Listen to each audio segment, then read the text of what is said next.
Greetings and welcome to my presentation. I'm Bridget Nyanduko and I'll be taking you through European Union and African Partnership.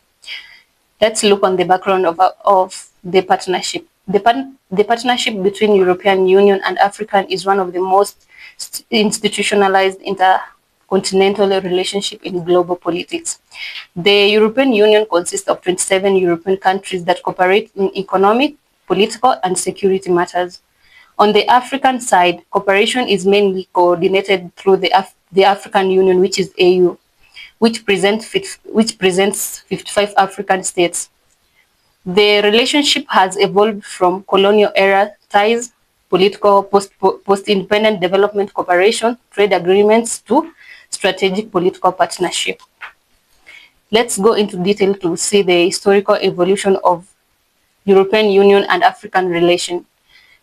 Colonial and post-colonial period. European powers had colonial control over many African states. After independence, which was in 1950s to 1970s, relations shifted towards development aid and economic cooperation. The Lome Convention, which took place during the 1975 to 2000, the Lome Convention were trade and aid agreements between the European Union and African, Caribbean and Pacific countries. These agreements provided trade preferences, offered development assistance, promote economic cooperation. The Cotonou Agreement, signed in Cotonou, the Cotonou Agreement replaced the Lome. It focused on poverty reduction, political dialogue, human rights, and economic liberation. It introduced stronger political conditions linking aid to governance and democracy. The fourth one is Joint African and European Strategy, which was in the year 2007, adopted at the Lisbon Summit in Lisbon. This strategy shifted the relationship from donor-recipient to equal partnership. It emphasized peace and security, democracy, democratic governance, trade and regional integration, climate change, and migration. Key areas of cooperation, trade and economic partnership. Let's look how African and European partnered in terms of trade and economic. The European Union is one of the African largest trade partners. Trade cooperation includes economic partnership agreement. These are the trade agreements aimed at promoting free trade between the European Union and African regions. Investment in infrastructure, agriculture, and digital economy. The European Union promotes regional integration in Africa through support to organizations like ECOWAS and SADC. Development, cooperation, and aid. The European Union is one of the largest donor of development assistance to Africa.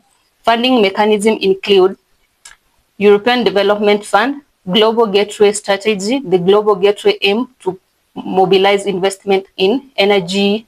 The Global Gateway aims to mobilize investment in green energy, transport, digital transformation, health and education.